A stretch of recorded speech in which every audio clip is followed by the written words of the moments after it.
ट्रिंग ट्रिंग घंटी बजती है। मधु बेटा देखो गेट पर कौन है। ठीक है मम्मी। यह कहकर उगते सूरज के समान हल्के से लाल रंग की यानी लालिमा लिए सांवली पर बेहद सुंदर लड़की गेट पर चली आती है। कौन है कहकर जब वह देखती है तब बाहर उसके पापा के दोस्त सिंघानिया अंकल और उनकी पत्नी मिसेस सिंघानिया को खड़ा देख उन्हें अभिवादन स्वरूप नमस्ते अंकल और आंटी कहती है।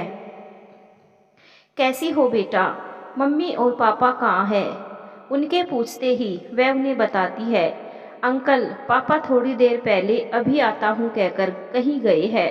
मम्मी किचन में काम कर रही है। ठीक है, जाकर उन्हें बताओ कि अंकल और आंटी आए हैं। जी अंकल कहकर 10 वर्षीय बच्ची मम्मी को बताती है। तब वह उन्हें अंदर लाकर उन्हें हॉल में बैठाने को कहती है। मधु उन्हें हॉल में लाकर सोफे पर बैठने को बोलती है और मम्मी से कहती है कि उसने अंकल आंटी को हॉल में बैठने को कह दिया है। माला जी उसे फ्रिज में रखे ठंडे पानी की बोतल और फ्रिज में रखे मिठाई के डब्बे को लाने को कहती है। मधु उन्हें सब लाकर देती है। माला जी उसे गिलास साफ कर उसमें पानी निकालने को भी कहती है एवं एक प्लेट में मिठाई निकालती है। पानी की ट्रे लेकर वह खुद हॉल में जाती है और मिठाई की प्लेट मधु से लेकर आने को कहती है। आंगन में गुजरकर हॉल में प्रवेश कर वह सिंघानिया दंपति को अभिवादन करती है और पानी की ट्रे टेबल पर रख मधु से मिठाई मेहमानों को सर्व करने को कहती है। मिसेज कल्पना सिंघानिया, अरे भाभी जी, हम कोई मेहमान थोड़ी ही है कि आप फॉर्मेलिटी में लगी हो। आइए बैठिए। जी सही कहा, पर आते तो मेहमानों की तरह ही है। पूरे 3 महीने बाद आप आई है, जब कीर्तन हुआ था और अब आ रही है। माला जी के ये कहने पर कल्पना जी कहती है, अरे हम लोग इनकी बुआ जी के यहाँ चले गए थे और लौटे तब पिताजी की तबीयत खराब हो गई थी, इसीलिए अब आ पाए। अरे अब चाचा जी कैसे हैं? माला जी ने पूछा। जी अब ठीक है। माला जी बोली, चलिए तब ठीक है। बड़े बुजुर्गों की छाया होने से मन को तसल्ली रहती है। सब ठीक है, चिंता नहीं रहती कोई भी। राहुल सिंघानिया जी, अरे भाभी ये विकास किधर निकल गया? आज संडे को रेस्ट बड़ी मुश्किल से मिलता है। हम सरकारी कर्मचारियों को ऊपर से शिफ्टिंग की ड्यूटी। माला जी, जी भाई साहब अभी आधा घंटे पहले निकले हैं, कह रहे थे कि सामान लेकर आते हैं। मैंने तो कुछ मंगवाया नहीं है। तब कल्पना जी बोली, फिर तो भाई साहब जरूर कुछ सजावट का सामान लाने गए होंगे। भाई आप दोनों की चॉइस बहुत बढ़िया है। पिछली बार जो पेंटिंग लाए थे वह बड़ी सुंदर थी। माला जी हंसकर, क्या पता, लीजिए मिठाई खाए। आज छुट्टी पर बच्चों को ले आती तो इनके साथ खेलते। राहुल जी, जी हम लोग तो मार्केट के लिए निकले थे तो इधर से स्कूटर मोड़ लिया कि देखे मिश्रा फैमिली कैसी है। राहुल सिंघानिया, अरे आपके 2 बच्चे हैं, हमारे 4 हैं, भले ही दोनों छोटी वाली बेटियां और आपकी बेटियों में ज़्यादा छोटाई बड़ाई नहीं है और आने को सब तैयार रहते हैं। अब स्कूटर पर उन्हें बैलगाड़ी वाली फीलिंग आती है। हंसते हुए मार्केट निकले तो आ गए। अभी घर में पता लग जाए कि इधर से आ गए थे तब युद्ध छिड़ जाएगा। बड़े हो रहे हैं सब, एक स्कूटर पर शर्माती है। सिंघानिया जी हंसकर, अब स्कूटर बदलकर कार लेना पड़ेगा, लेकिन जेब भी देखनी है भाई। हा हा हा सब ठाके लगाती है। तब घंटी बजती है। मधु दौड़कर गेट पर जाती है। पापा को देख गेट खोलती है। विकास जी पूछते हैं, सिंघानिया अंकल आए हैं? हाँ पापा, आंटी अंकल थोड़ी देर पहले ही आए हैं।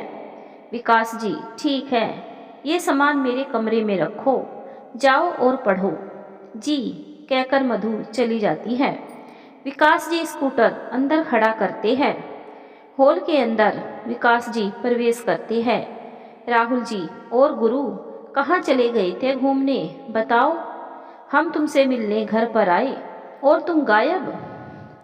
यार, एक तो संडे और आज हम लोगों को रेस्ट मिला है, वरना हम लोगों का संडे मंडे तीज त्योहार भी छुट्टी नहीं मिलती, सब गायब रहता है।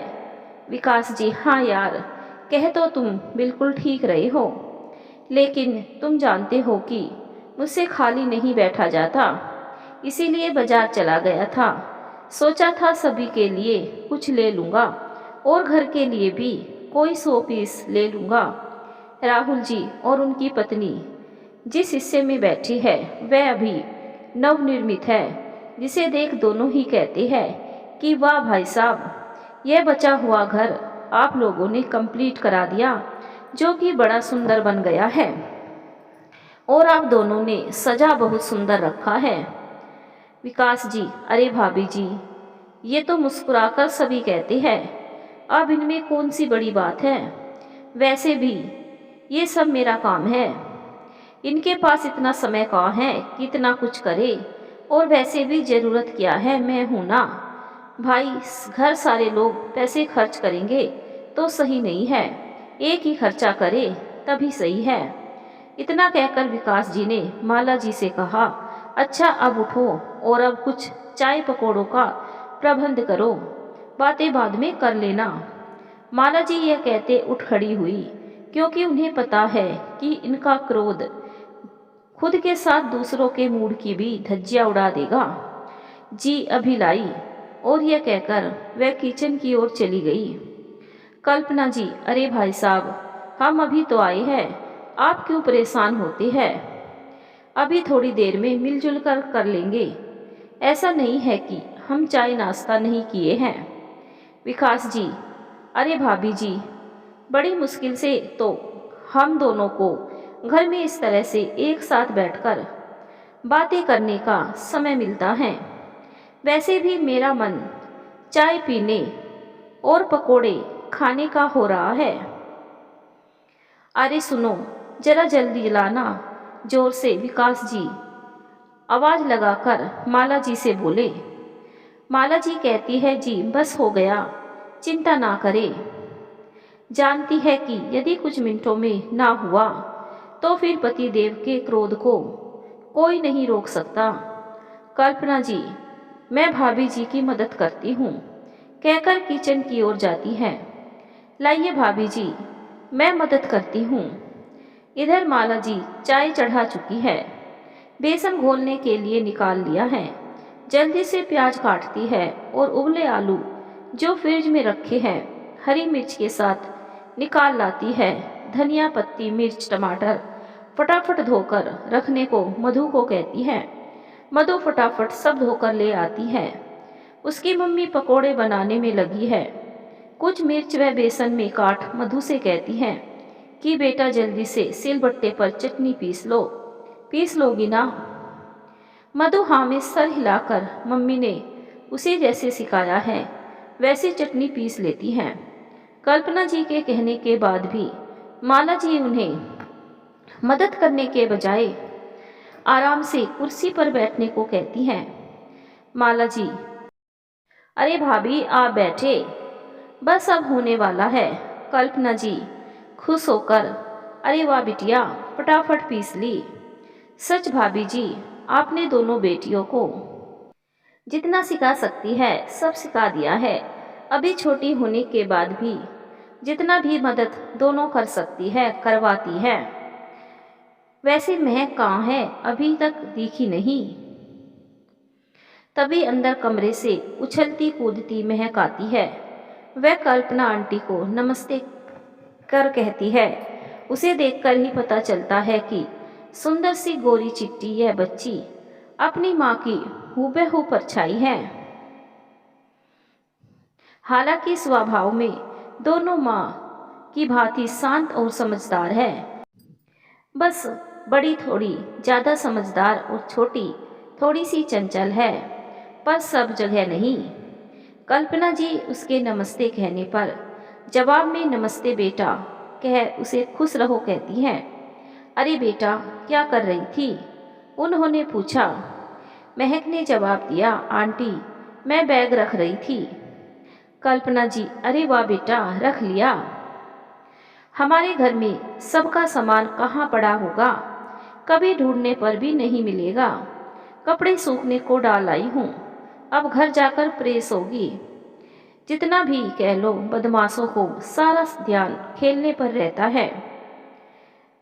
वह तो मानसी, सिंघानिया जी की बड़ी बेटी, सबको पकड़ेगी और फिर मैं कहूँगी कि चलो अपने काम समेटो। तब 2 मिनट दिखाएंगे कि कर रहे हैं, फिर कुछ और करने लगेंगे, तब धीरे से भाग जाएंगे, फिर मानसी करवाती हैं। माला जी, हाँ तो अब बड़ी भी तो हो रही है, कमल भी उससे साल भर छोटा है और छोटी वाली दोनों इन दोनों से थोड़ा बड़ी। कल्पना जी, इसलिए कहती हूँ कि आपने इन दोनों को बहुत बढ़िया डिसिप्लिन सिखाया है, पर इस उम्र में इतना शांत होने से बच्चे उम्र से जल्दी बड़े हो जाते हैं। बच्चे थोड़ा बचपना करते अच्छे लगते हैं। माला जी, आप सही कह रही है, पर इनको घर में शांति और सुव्यवस्थित ही पसंद है। कल्पना जी, जी पता है, इसीलिए मैं और ये चुप है। माला जी कल्पना जी से बातें करते करते जल्दी से पकौड़ियाँ तैयार कर प्लेट में निकाल कर रखती हैं और साथ ही कटोरी में चटनी निकालती हैं। ट्रे में चाय तैयार कर छान कर रख देती हैं। इसके बाद मधु को बुलाकर पकौड़ियाँ और चटनी पापा को देकर आने को कहती है। वह खुद चाय की ट्रे लेकर कल्पना जी से बातें करती हुई हॉल में आती है और सभी को चाय पकौड़ियाँ चटनी सर्व करती है। कल्पना जी, अरे मधु, महक बिटिया, यहाँ आओ। बच्चियाँ आती है, दोनों ही मुस्कुराती हुई अपने माता पिता का प्रतिबिंब दिखाई देती हैं। आंटी, आपने हमें बुलाया? हाँ बिटिया, चलो, दिन भर पढ़ा लिखा नहीं जाता, अब कुछ खा पी लो, आओ बैठो। माला जी, अरे भाभी जी, मैं इन लोगों को दे दूंगी, आप क्यों परेशान होती है? जी मुझे पता है, लेकिन जब से हम आए हैं तब से अंदर ही है, हमें इनसे भी बात करनी है। हाँ तो बेटा, आप लोगों के एग्जाम कैसे हुए?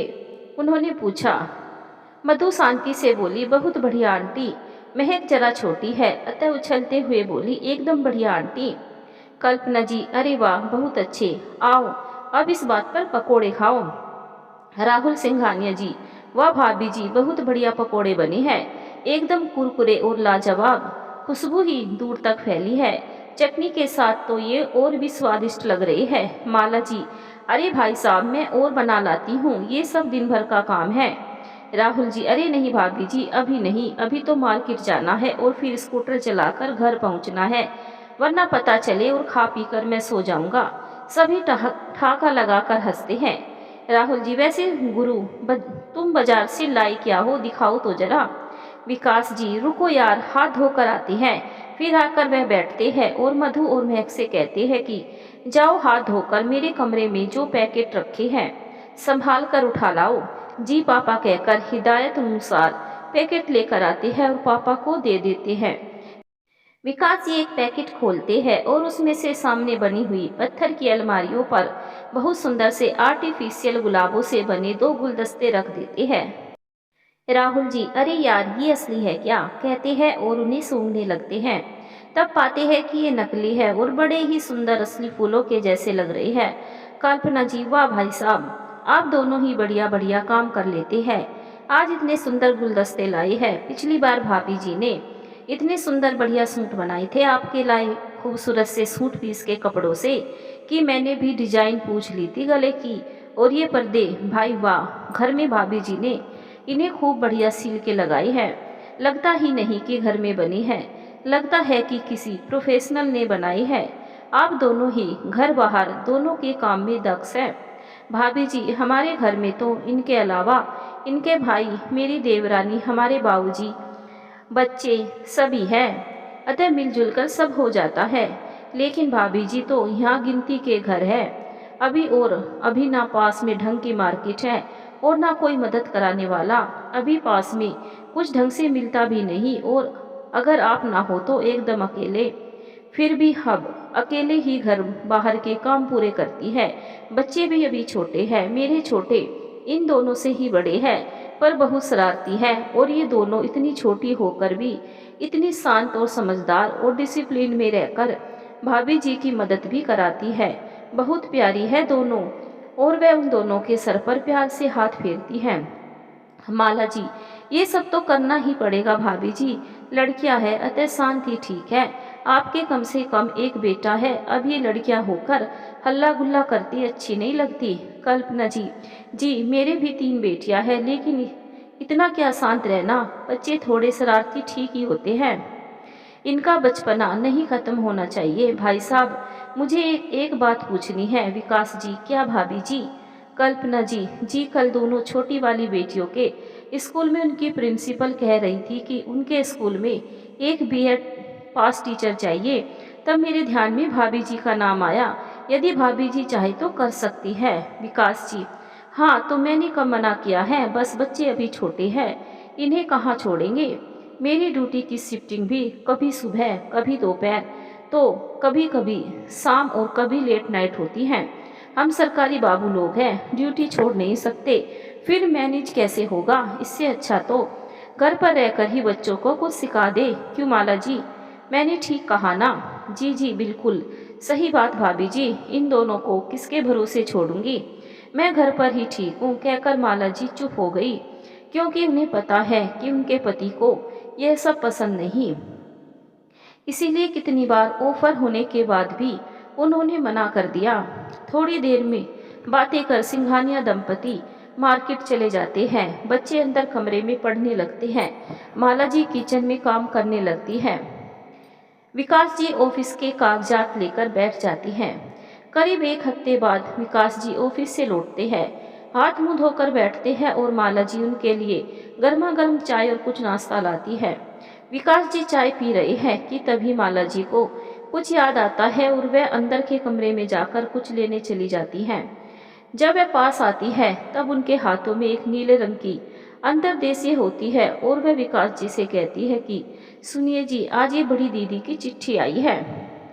विकास जी, लाओ देखे दीदी ने क्या लिखा है। वह चिट्ठी पढ़ते हैं। उनकी बड़ी दीदी ने अपनी बड़ी बेटी की शादी का निमंत्रण उन्हें भेजा है और लिखा है कि अपने परिवार को लेकर और छोटे भाई और उनकी पत्नी को लेकर आ जाना, इस बार कोई बहाना नहीं चलेगा। विकास जी सोच में डूब जाते हैं। ऑफिस में गर्मी की छुट्टी की वजह से शेड्यूल टाइट है, छुट्टी मिलेगी या नहीं मुश्किल जान पड़ता है। यदि मिल भी जाएगी तब भी बीवी बच्चों को बिना रिजर्वेशन इतनी दूर लेकर जाना ठीक नहीं, उसकी व्यवस्था करनी होगी, यानी रिजर्वेशन भी करवाना पड़ेगा। और इस समय वह बड़ी मुश्किल से मिलता है, क्योंकि एक रेल कर्मचारी यह बात बड़े अच्छी सी जानता है। साथ ही देहरादून तक जाने में 1 दिन आने और 1 दिन लौटने के लिए 1 दिन कम से कम फंक्शन के लिए चाहिए। वह मामा है, अतः उनका पहुंचना बेहद जरूरी है। वह माला जी से कहते हैं कि देखो, छुट्टी के लिए ट्राई करता हूँ, कल एप्लीकेशन देता हूँ, फिर लौटते वक्त छोटे भाई को भी पूछने जाता हूँ और वहाँ से मार्केट जाऊँगा। सुनो, तुम जरा देख लो कि हम सभी के लिए क्या क्या चाहिए और दीदी के यहाँ भी जो कुछ ले जाना है उन सभी की लिस्ट बना लो और कुछ पैसों का इंतजाम भी कर लूँ ताकि कोई कमी ना रहे। और राशन में जो लाना है वो भी लिख देना, सब ले आऊँगा। माला जी, जी बना लेती हूँ, आप परेशान ना हो।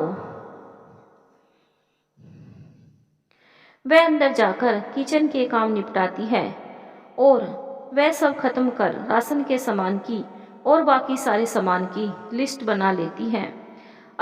अगली सुबह, चूंकि अभी सुबह की शिफ्ट है, अतः सुबह तैयार होकर चाय नाश्ता का टिफिन ले और माला जी से सारे सामान की लिस्ट ले विकास जी ऑफिस के लिए स्कूटर चला निकल पड़ती है। फिर ऑफिस में जाकर स्टैंड पर गाड़ी खड़ी कर वह ऑफिस में जाकर उपस्थिति पंजिका पर हस्ताक्षर कर ऑफिस में अपनी जगह बैठ अपने काम करती है। बीच में 5 दिनों की छुट्टी की एप्लीकेशन भी लगा देते हैं। लंच टाइम पर वह रिजर्वेशन के बारे में रिजर्वेशन काउंटर पर पता करने जाते हैं। फिर शाम को मार्केट जाने से पहले छोटे भाई के घर की तरफ जाती हैं।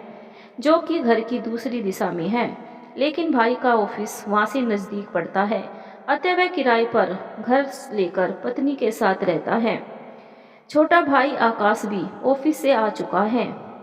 उसकी पत्नी उनका अभिवादन कर सर पर पल्ला कर घर के अंदर चाय नाश्ते की व्यवस्था करने लगती है।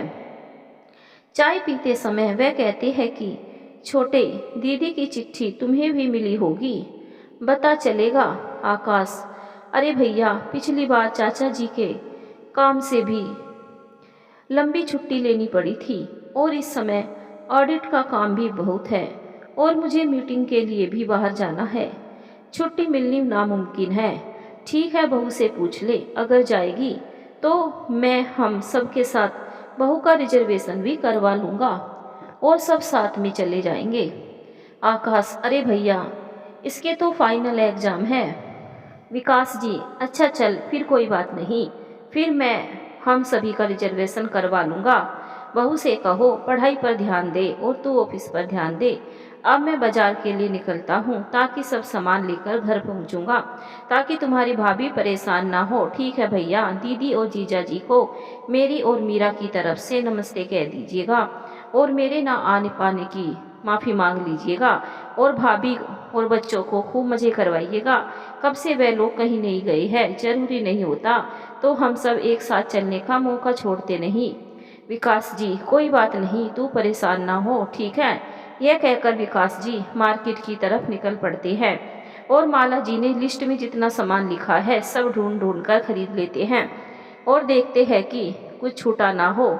इसके अलावा कुछ अपनी पसंद से एक दो सामान लेकर स्कूटर पर घर के लिए चल पड़ते हैं।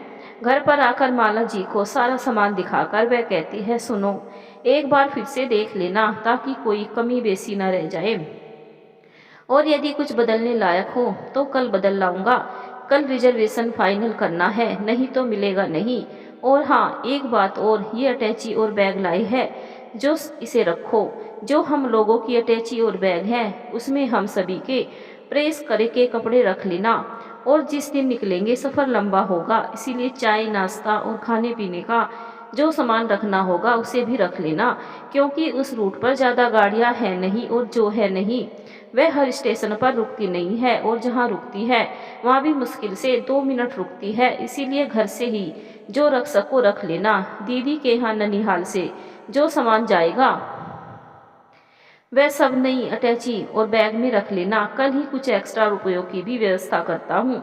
ननिहाल की नाक नहीं कटनी चाहिए। माला जी, आप चिंता ना करें, मैं सब कर लूँगी। विकास जी को चाय नाश्ता देकर खुद किचन में रात के खाने की व्यवस्था करने लगी ताकि सबको खाना खिला सके समय पर और अगले दिन जो कुछ भी करना है उसको निर्धारित कर ले और कुछ रात में ही कर ले, वरना एकदम से नहीं हो पाएगा। सुबह विकास जी तैयार होकर ऑफिस चले जाती हैं। ऑफिस पहुंचकर विकास जी सर्वप्रथम उपस्थिति पंजिका में हस्ताक्षर कर अपने काम में लग जाते हैं। क्लर्क का काम बड़ा पेचीदा है, जरा सी गलती ले डूबती है। कुछ समय बाद थोड़ा समय मिलने पर छुट्टी की एप्लीकेशन स्वीकृत हुई या नहीं यह पता करने जाने पर छुट्टी स्वीकृत हो चुकी है। उन्हें थोड़ा चैन मिलता है। फिर लंच टाइम में रिजर्वेशन काउंटर पर जाकर सारे परिवार का रिजर्वेशन करवाकर वापस सीट पर आ जाते हैं। शाम को छुट्टी के बाद सीट कंफर्म हुई या नहीं और कंफर्म हो चुकी है जानकर खुश होकर स्टैंड से स्कूटर उतारकर घर की ओर चल पड़ते हैं। इधर घर में माला जी सभी के कपड़े प्रेस कर सभी आवश्यक सामान वगैरह एक अटैची में रख चुकी हैं।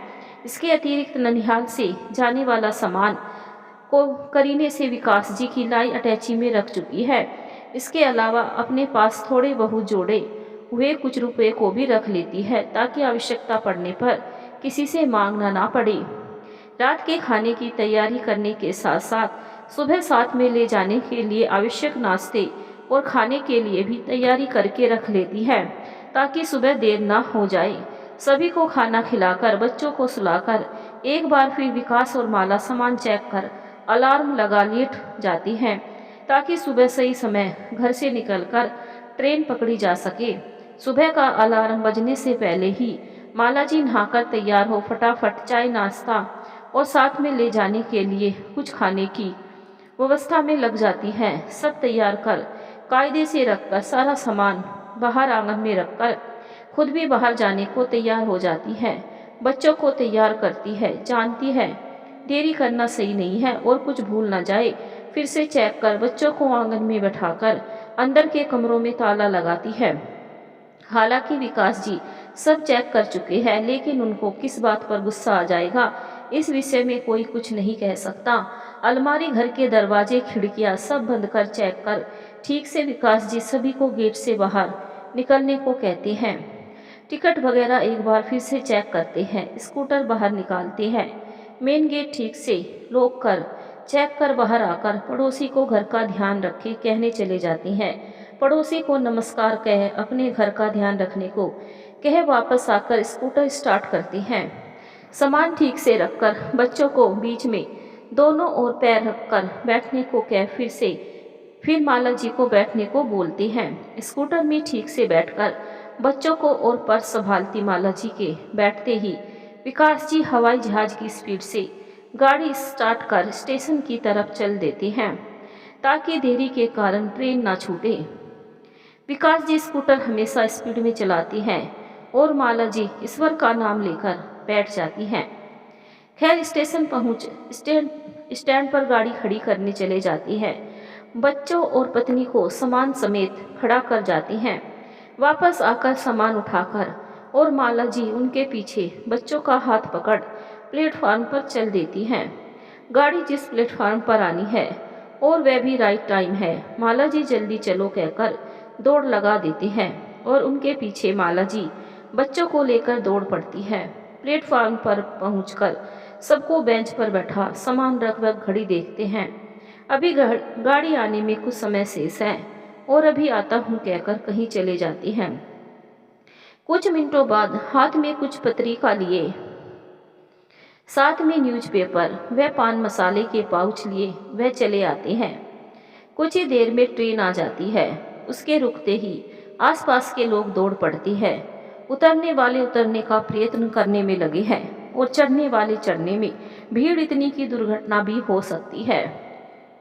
विकास जी भी सामान लेकर अपने कोच की तरफ दौड़ पड़ते हैं। माला जी इस दृश्य को देख घबरा उठती है, लेकिन बच्चों का हाथ पकड़ पर्स संभालते हुए कुछ सामान खुद ले पति के पीछे दौड़ पड़ती है। अटैचिया चढ़ा बैग रख विकास जी दोनों बच्चियों को चढ़ाते हैं और माला जी को फटाफट चढ़ने को कहते हैं कि जल्दी करो नहीं तो यही ट्रेन छूट जाएगी, और फिर खुद भी चढ़ जाती हैं। जी जी कहकर माला जी भी चढ़ जाती है। अंदर जाकर अपनी सीट ढूंढकर सारा सामान ठीक से रखकर सभी बैठ जाते हैं। बाहर अभी भी अफरा तफरी फैली हुई है। अन्य यात्री भी अपनी अपनी सीटों पर बैठ चुके हैं। अभी अभी 2 मिनट भी नहीं हुए हैं कि एक और फैमिली आकर लड़ने लगती है कि उनकी सीट है। विकास जी बड़ी विनम्रता से जेंट्स से कहते हैं कि भाई साहब आपसे गलती हुई है, यह हमारी रिजर्व सीट है, बिना रिजर्वेशन हम नहीं बैठे हैं। लेकिन वह महोदय सुनने को तैयार ही नहीं होते और अपशब्दों का प्रयोग करने लगते हैं। तब विकास जी बरस पड़ते हैं कि जबान संभाल कर बात करें, हम तो आपकी और अपनी फैमिली का लिहाज रख रहे हैं, पर आपको सुनना नहीं है। ऐसा है कान खोलकर सुन लो, ये हमारा कन्फर्म टिकट है और अपनी सीट पर बैठे हैं, दोबारा चेक करो अपना टिकट, गलती हुई है आपसे। तब वह आदमी उनका कॉलर पकड़ने लगता है कि विकास जी भी उसका हाथ पकड़ लेते हैं। आसपास के 1-2 पुरुष सहयात्री आकर उन्हें पकड़ते हैं और उन महोदय से उनका टिकट निकाल चेक करने को कहते हैं और कहते हैं कि आप ही गलत कोच में चढ़े हैं, यह भाई साहब सही है, इस कोच के पहले वाला आपका कोच है। ज्वलंत नेत्रों से घूरते हुए विकास जी कहते हैं कि बताइए, हम शांति से बात कर रहे हैं और यह बदतमीज इंसान खुद का टिकट चेक करने के बजाय गाली गलौज करने के साथ गिरेबान पकड़ रहा है। सभी यात्रियों के माफ़ी मांगने की बात पर वह इंसान मना कर कि नहीं माफ़ी मांगते क्या उखाड़ लोगे और जाने लगता है। तब सभी जीआरपी बुला पकड़वाने की धमकी देते हैं। तब चिढ़कर माफ़ कर दो कहकर घूरते हुए अपने कोच की तरफ बढ़ जाता है। विकास जी सीट पर बैठकर गुस्से में बड़बड़ाने लगते हैं, जाने कहाँ कहाँ से आ जाते हैं। खुद की गलती ना मानो और आंख से भी देखकर कि खुद की गलती है, फिर भी अकड़कर बदतमीजी करते हैं। कैसा जमाना आ गया है। यात्रा का श्री गणेश ही ऐसा हुआ है कि बच्चियां डर के मारे कांप रही है। महक धीरे धीरे रो रही है और अब उसकी आवाज तेज हो रही है। माला जी उसे चुप कराने के प्रयास करती है कि तभी झल्लाए विकास जी की आवाज आती है, चुप कराती हो इसे कि नहीं, नहीं तो दूंगा एक उल्टे हाथ कान के नीचे। दोनों बच्चियां घबराकर माला जी के पीछे छुप जाती है। विकास जी का बड़बड़ाना बंद नहीं होता। पास में बैठी एक बुजुर्ग महिला कहती है, ए भैया, तनिक गुस्सा अब ना करो, वो पागल रहा यही समझ लो। देखी जरा, बुचिया लोग डर रही है, अब तनी शांत हो जाई।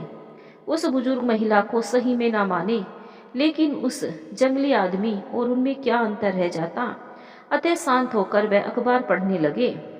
फिर बोले, सुनो जरा चाय दो, अखबार पढ़ूं चैन से, ताकि दिमाग दूसरी जगह लगे। जी अभी देती हूँ, कहती हुई माला जी थर्मस से कागज के गिलास में चाय निकाल कर देती हैं और साथ में नमकीन भी निकाल देती हैं।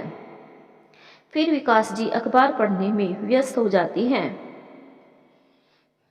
बच्चों को भी उनके लिए लाई चीजें खाने को माला जी उनका मन बदलने के लिए देती है, ताकि उनका मन उस घटना से हट जाए, और वह सफल भी होती है। रास्ते में खिड़की से गुजरते नज़ारों को देखकर बच्चे थोड़ी देर पहले जो कुछ हुआ वह सब भूल जाते हैं। थोड़ी देर में अपनी दोनों बेटियों से कहने लगे, अरे अब कितना खेलोगी, चलो अब पढ़ो। किताब कॉपी जो रखने को बोला था वह सब रखा या नहीं? नहीं, वापस तुम्हारा काम अधूरा पड़ा है।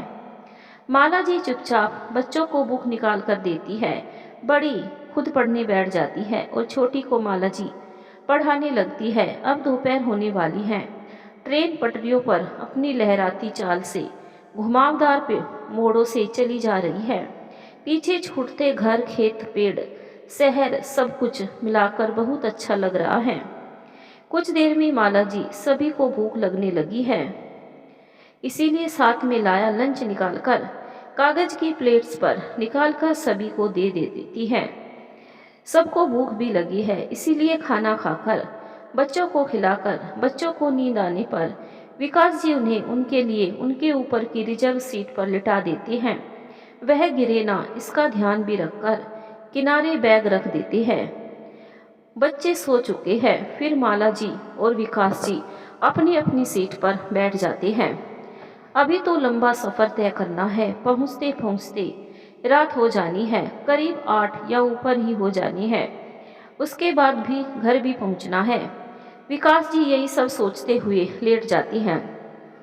फिर माला जी से बोले, सुनो थोड़ी देर लेट जाओ, बच्चे लेटे हैं, वरना उठ जाएंगे, तब आराम मिलना संभव नहीं, और फिर घर पहुँचने पर आराम हराम होगा। जब रिश्तेदारों के बीच माला जी ने जी कहा और मन ही मन मुस्कुराई, क्योंकि वह जानती है कि विकास जी चाहे कितने भी कड़क, क्रोधी और तुनक मिजाज क्यों ना हो, लेकिन कभी कभी मुंह से ऐसी बातें बाहर आ ही जाती हैं। ऐसा नहीं है कि वह परिवार से नफरत करते हैं, ये तो मन में प्यार छुपा कर रखते हैं। शाम के 5 बज रही है। रेलगाड़ी अपनी आधी मंजिल पार कर चुकी है। विकास जी उठकर वॉशरूम जाती है। फ्रेश होकर मुंह हाथ धोकर बालों में कंघी करके 10 मिनट दरवाजे पर खड़े होते हैं। फिर अंदर आकर अपनी सीट पर वापस आ जाते हैं। माला जी भी उठती है, मुंह हाथ धोकर वापस आती है।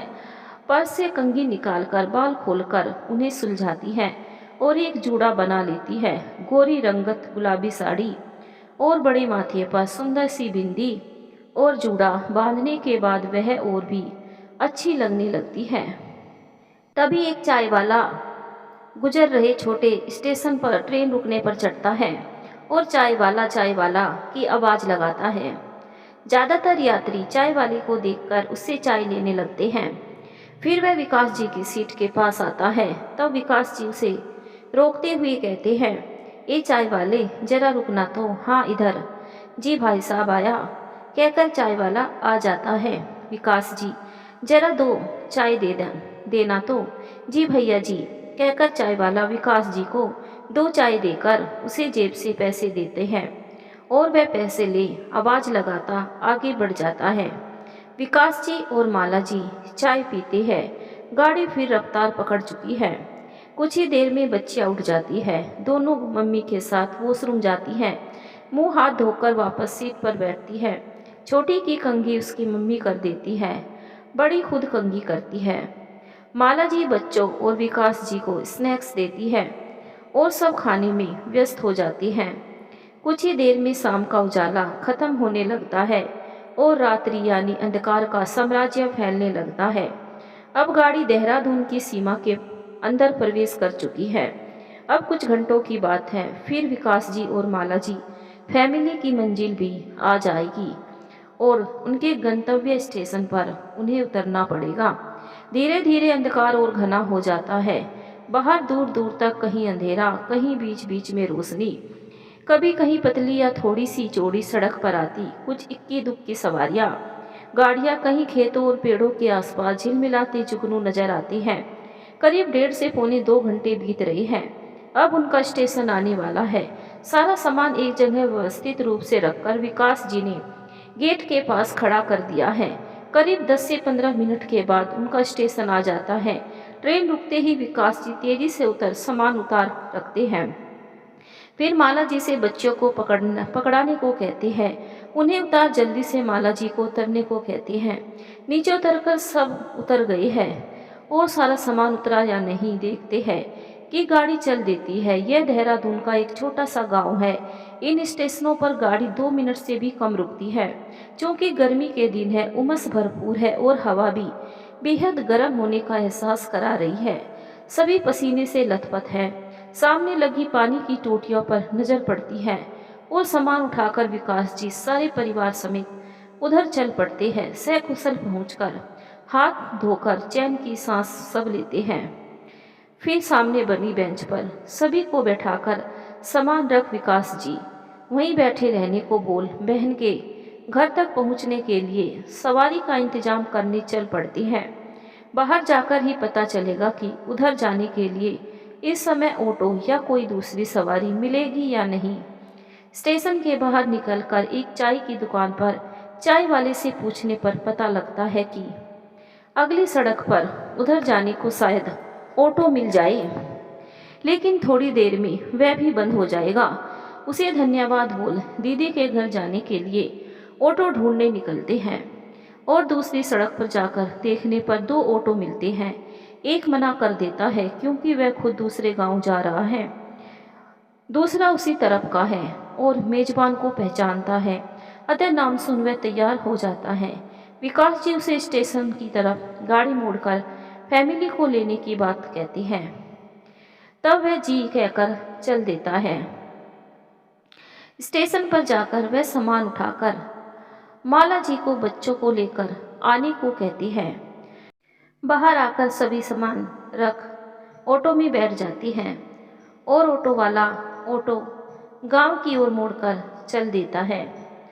ऑटो वाला उनसे कहता है, अरे भाई साहब, आपकी किस्मत अच्छी थी कि मैं मेरे इस दोस्त का इंतजार कर रहा था, वरना मैं भी जा चुका होता। इतनी रात में फैमिली लेकर चलने पर या तो लोग अपनी गाड़ी का इंतजाम करके ही जाते हैं। ऑटो में बैठकर सब पीछे और आगे ऑटो वाला और उसका एक दोस्त बैठता है। अब ऑटो गलियों से गुजर रहा है, कहीं अंधेरा तो कहीं घरों के अंदर से झांकती डिबरी की रोशनी जो दिख जाए तो सड़क पर अंधेरे में गुजरती गाड़ियों और राहगीरों को सुकून मिल जाए। इन गरीबों के घरों के अंदर भले ही लोगों का जीवन कठिन होता है, पर अंदर से आती ठाकों की आवाजें यह सीख देती सी लगती है कि जीवन रोकर गुजारने की बजाय मिलजुल कर एवं कम में खुश रहकर भी गुजारा जा सकता है। पैसे वालों के पास आलीशान घर की छत, महंगे कपड़े और सुविधाएं भले खूब हो, लेकिन सुकून नहीं होता। अब गाड़ी खेतों के बीच की पतली सड़क से गुजरकर आधे घंटे में गांव में एंटर कर जाती है। कुछ ही मिनटों में कुछ गलियों से गुजरकर गांव के अंदर ऑटो एक घर के आगे रुक जाता है, जो दिखने में ही काफी बड़ा है। आसपास और भी घर है, पर इस घर के आगे सब फीके हैं। गांव में घर भले ही बड़े हो और कितनी भी मंजिल क्यों ना हो, पर दरवाजा सबका छोटा थोड़ा छोटा ही होता है। आसपास कुछ आगे जाने पर कुछ छोटे छोटे मिट्टी के घर भी बने हैं जिसमें गरीब लोग रहते हैं, पर इन सभी के दिल बड़े होते हैं और सब मिलनसार भी होते हैं। ऑटो के रुकते ही विकास जी ऑटो से बाहर आती है। ऑटो वाला सामान उतारने में उनकी मदद करता है। माला जी बच्चों को उठाती है। पहले मधु उतरती है, फिर वह महक को उतरने में मदद करती है। फिर माला जी पर संभालती सिर पर पल्ला रखकर उतर आती है। फिर विकास जी चेक करते हैं कि सारा सामान उतार लिया या नहीं। फिर वह जेब से रुपए निकाल ऑटो वाले को देते हैं। तभी उनकी बड़ी बहन के बेटे सक्षम की नज़र उन पर पड़ती है और वह बड़े मामा जी आ गए की आवाज़ें लगाता पूरे घर को बताता दौड़ पड़ता है। सक्षम एक 17 वर्ष का किशोर है जो कि मामा जी के पास दौड़कर पहुंच जाता है और मामा और मामी दोनों के पैर छूता है और पास खड़े एक बच्चे को सामान उठवाकर घर के अंदर रखने को कहता है। तभी विकास जी की बड़ी बहन मीनाक्षी आती है। विकास जी और माला जी दोनों उनके पैर छूते हैं और मधु और महक भी उनको नमस्ते करती है। मीनाक्षी जी सभी को आशीर्वाद देती है। फिर वह सभी को अंदर बने कमरे में ले जाकर बिठाती है।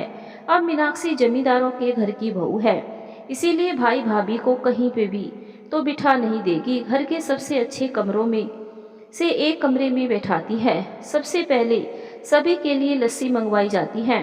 फिर कुशल सेम पूछ छोटे भाई और भाभी के बारे में पूछती है। तब विकास जी दोनों की ही मीटिंग और परीक्षा के बारे में उन्हें बताते हैं। फिर विकास जी जिज्जी को अपने साथ लाया हुआ शादी का सारा सामान दिखाने को माला जी से कहते हैं, जो कि जिज्जी को बेहद पसंद आता है। तब तक मीनाक्षी जी के पति अमरचंद वहां आते हैं। बेटी की शादी की सारी जिम्मेदारियां निभाने में कोई कोर कसर नहीं छोड़नी है, यह सोचकर सारे परिवार को एकजुट कर पूरा समय भागा दौड़ी मची हुई है। अमरचंद जी और साले साहब, क्या हाल है आपके? जी मैं बिल्कुल ठीक हूँ, आप कैसे हैं? कहकर विकास जी उनके पैर छूते हैं। माला जी सर पर पल्ला रखकर आंचल से जमीन पर बैठ जमीन छूते हुए पैर छूने का उपक्रम करती है और फिर बच्चों से भी नमस्ते करने को कहती है। सभी को खुश रहिए का आशीर्वाद मिलता है। विकास जी पूछते हैं, और जीजा जी ये अचानक से उर्वशी का ब्याह तय कर दिए? ना किसी को कोई खबर की और ना बुलाए बताए, सीधे रिश्ता तय ब्याह तय कर दिया। अरे हमें भी बताते तो देखते लड़का और उसका घर परिवार। बताओ ऐसे भी कोई करता है भला? नाराजगी जताते हुए वह बोले। अमरचंद जी, अरे साले साहब नाराज काहे को होते हो भाई? हाँ हम मानते हैं कि भांजी के जीवन का सवाल है। अरे हमें तो लड़की के बाप है, भाई है, ऐसे ही किसी को भी थोड़े ही ना दे देंगे लड़की। वैसे छोटे साले साहब के दर्शन नहीं होंगे लगता है, जीजा जी बोले। विकास जी ने कहा, अरे नहीं, उसकी अचानक से अर्जेंट मीटिंग आ गई और बहू के भी फाइनल एग्जाम है, इसीलिए उन लोगों का आना नहीं हो पाया।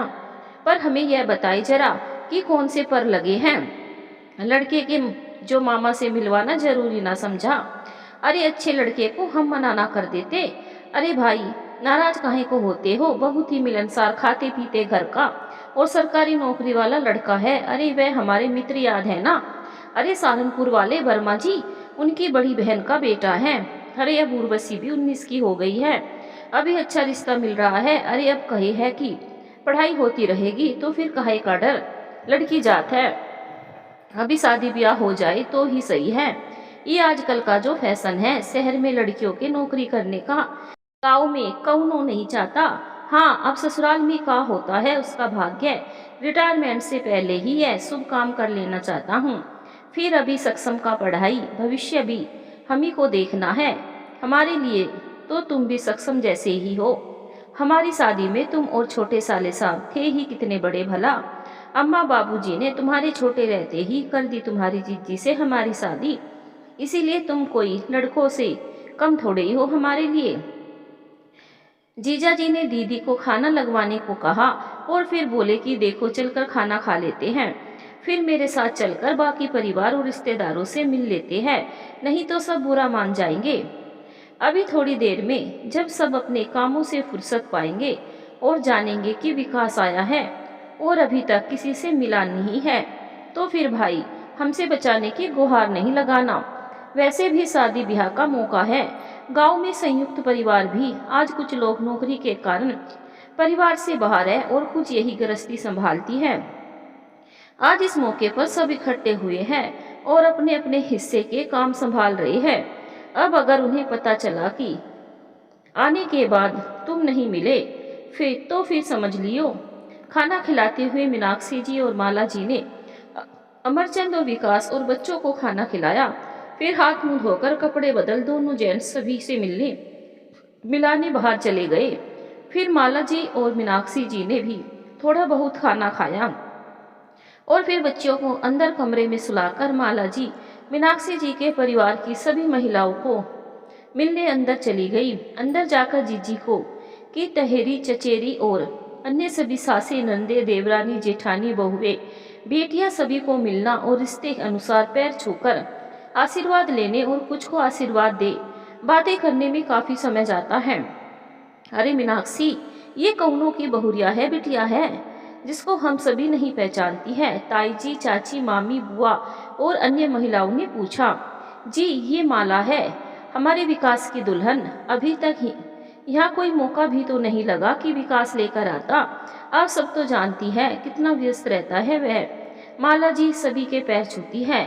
अरे खुश रहो बहुरिया, अरे अपने विकास की दुल्हन है, बिल्कुल चांद जैसी गोरी चिट्टी है और सुने हैं पढ़ी लिखी भी बहुत है, एक बुआ जी बोली।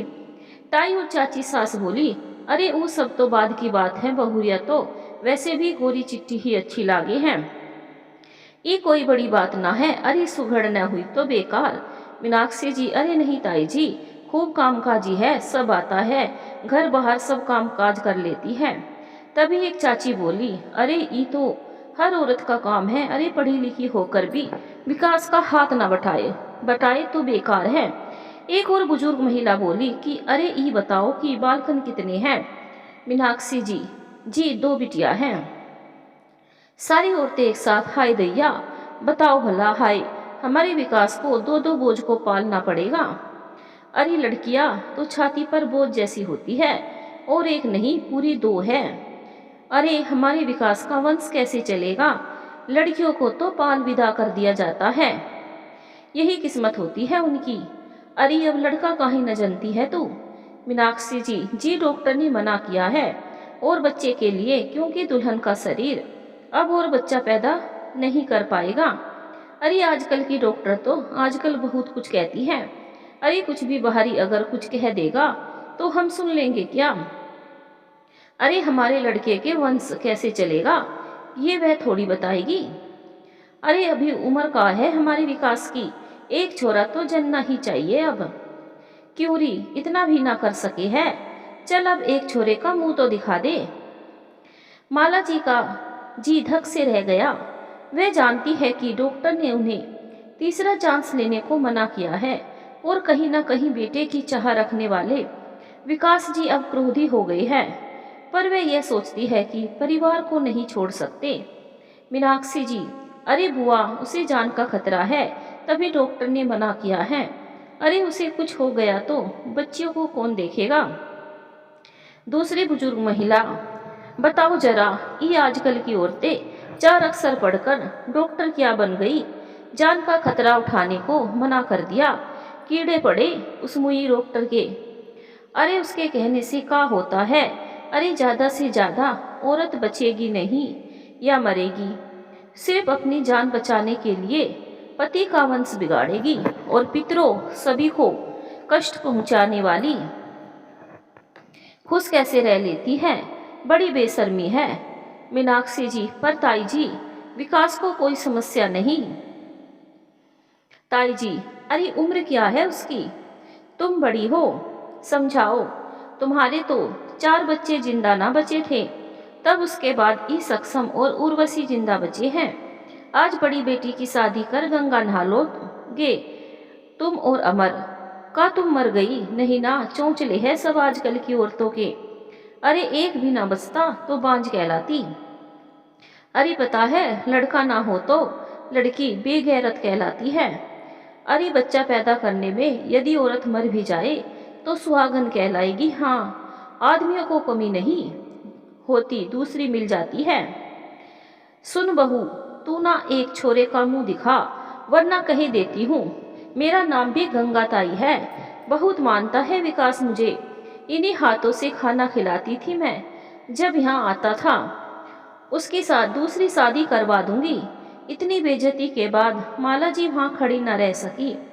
आंखों में आंसू भरे अपने कदम पीछे कर अपनी बच्चियों के कमरे में चली आई। ऐसी बातें, ऐसे ताने, अपशब्द कहने वाली इन बुजुर्गों की इज्जत तो उन्होंने रख ली, पर जिज्जी उन्होंने और कुछ भी न कहकर उन महिलाओं का ही समर्थन कर दिया। यह सोच उनका दिल भारी होने लगा। फिर इस विषय में सोचते सोचते और रोते रोते कब उनकी आंख लग गई ये उन्हें पता ही न चला। विकास जी वापस आ चुके हैं। सबसे मिलकर कमरे में माला जी और बच्चों पर एक नज़र डालकर चले गए। वैसे भी उनका बिस्तर बाहर, जहां सारे पुरुष इकट्ठे हैं, वहां लगाया गया है। रात भर की नींद के बाद सुबह जल्दी उठने वाली माला जी बाहर आंगन में बने स्नान गृह में जाकर नहा धोकर तैयार हो जाती है। स्नान गृह और शौचालय जीजी ने उन्हें उठते ही बता दिए थे। तैयार होकर पूजा कर जीजी के पास जाकर उनका हाथ बटाने लगती हैं। रात की बात उन्होंने भुला दी है कि जैसे कुछ ना हुआ हो। जीजी भी होने वाली दुल्हन की माँ है। ढेरों रस्में हैं जिन्हें उन्हें पूरा करना है। अतः माला जी को ज्यादातर काम सौंप कर निश्चिंत हो जाती है। पूरे घर मीनाक्षी बहू की पुकार मची है। भाभी, चाची, ताई, मामी, मालकिन जैसी उपाधियों से पुकारी जाने वाली मीनाक्षी किसी भी जगह 2 मिनट चैन से नहीं बैठ पा रही हैं। माला जी उन्हें चैन से बैठकर 2 मिनट के लिए चाय नाश्ता करवाती हैं और पूरे किए बगैर उठने नहीं देती हैं। फिर सभी के साथ सभी रस्मों में शामिल हो जाती है। मंडप बांधा जा चुका है। बाहर चारों तरफ मकानों के बीच में जो खाली मैदान पड़ा है, वहीं पर बारातियों के द्वार चार की व्यवस्था की गई है। पड़ोस में जो खाली प्लाट पड़ा है, उसमें सभी के खान पान की व्यवस्था की गई है। अमरचंद जी 5 पंडितों को लेकर मंडप बंधवा चुके हैं। घर में इतने रिश्तेदार इकट्ठे हो गए हैं कि उन्हीं में से कुछ यह काम करवाते हैं। मंडप बांधने के बाद पंडित जी मीनाक्षी जी और अमर जी को बैठाकर कथा पढ़वाते हैं। सारे पितरों के नाम पढ़वाते हैं। फिर कन्यादान का संकल्प दिलवाते हैं। फिर कथा पूरी होने पर माला जी प्रसाद जो बनाकर रखी है वह लाकर देती है। पंडित जी उसे चढ़ाते हैं। फिर प्रसाद ले सब चल देते हैं। इसके बाद सारी महिलाएं हल्दी लगाने की रस्म पूरी करती हैं। कुंवारी कन्याओं को मंडप के नीचे भोजन करवाते हैं।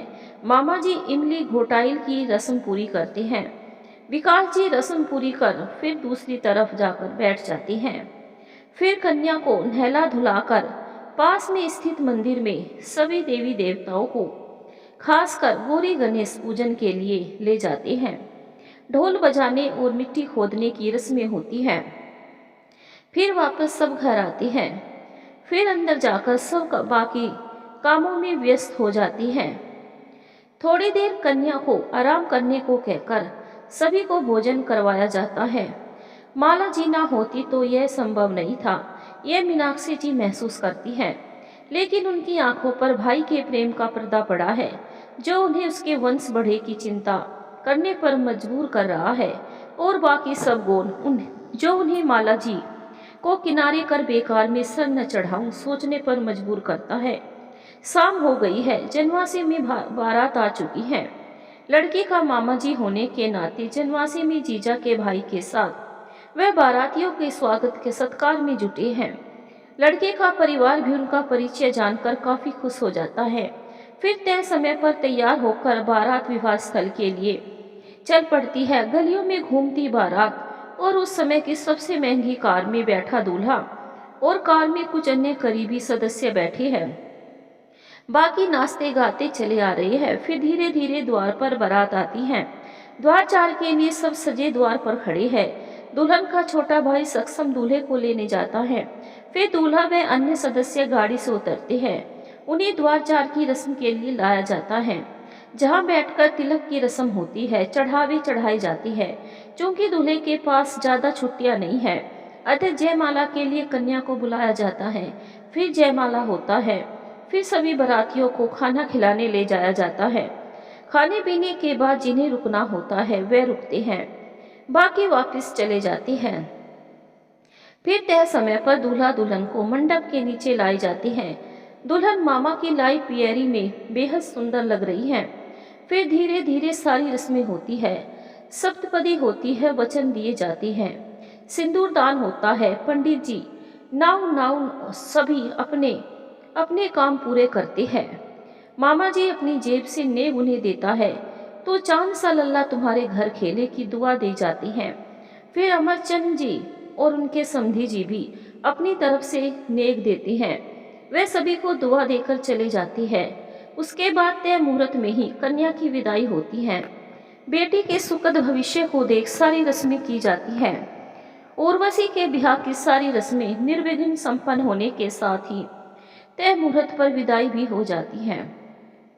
अब इन सब कामों के बाद सभी आए हुए मेहमानों में से जिन लोगों को जाना है उन्हें मिठाई वगैरह देकर विदा करने का काम भी माला जी देखती हैं। इसके बाद विकास जी सक्षम के साथ जरूरी सामान लेने और जरूरी पैसों का हिसाब करने चले जाते हैं। माला जी बच्चों को तैयार करती है और फिर चुपचाप बैठने को कहती है और खुद घर में मौजूद लोगों की जरूरत का ध्यान रखना और चाय नाश्ता आदि बनाने पहुंचाने का कार्य करने लगती है। ऐसे कामों में हलवाई या महाराज ये कितना भी सिदस्त हो, लेकिन घर की महिलाओं को तब भी सारी बातों का ध्यान रखना पड़ता है। अक्सर ये जिम्मेदारी वही निभाता है जो इन सब कामों में अग्रणी होता है।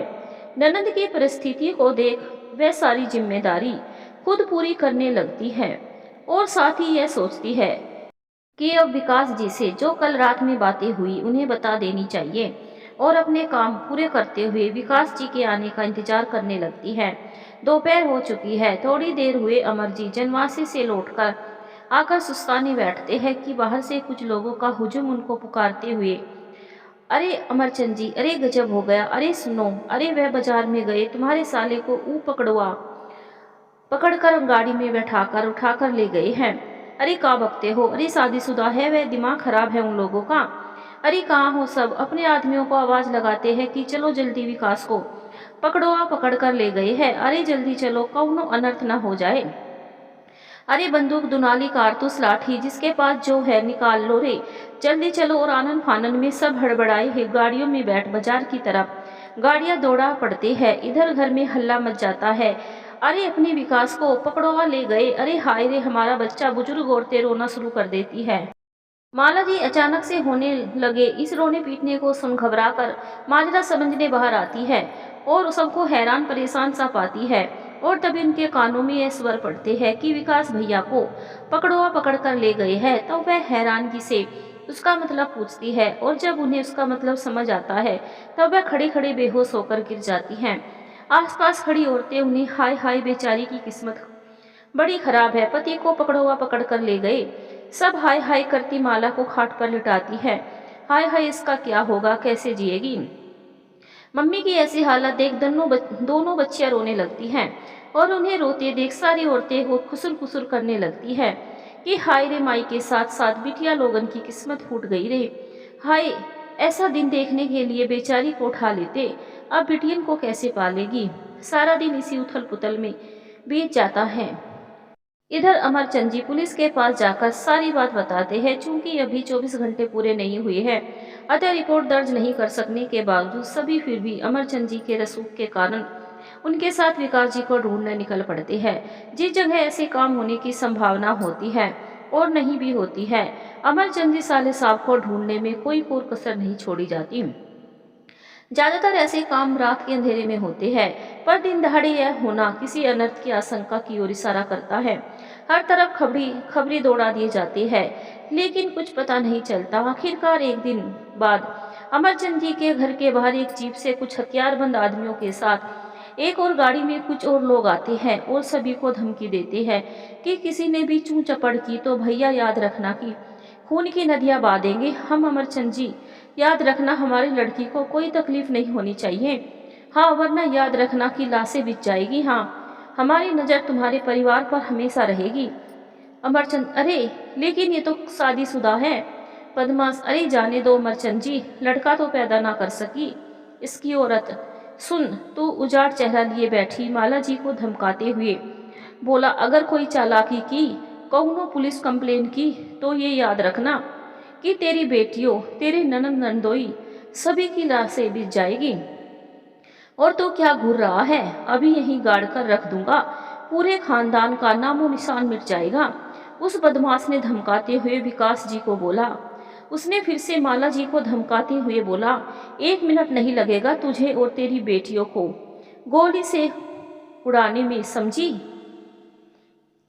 चलो री औरतें, सारी मिलकर नई दुल्हन का स्वागत करो। और हाँ, ये भी याद रखना कि अगर हमारी बहन के साथ दुर्व्यवहार किया गया तो तब समझ लेना हमारे लोगों में से कुछ लोग तुम्हारे शहर से भी नजरें तुम पर बनाए रखेंगे। हाँ, पकड़ोआ उसे कहते हैं जो जबरदस्ती शादी करते हैं बंदूक की नोक पर।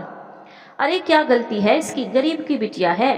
अरे ये शहरी लड़की जिसने 2-2 लड़कियां जनी हो, वह क्या जाने कि लड़के का माँ बाप होना क्या एहसास होता है।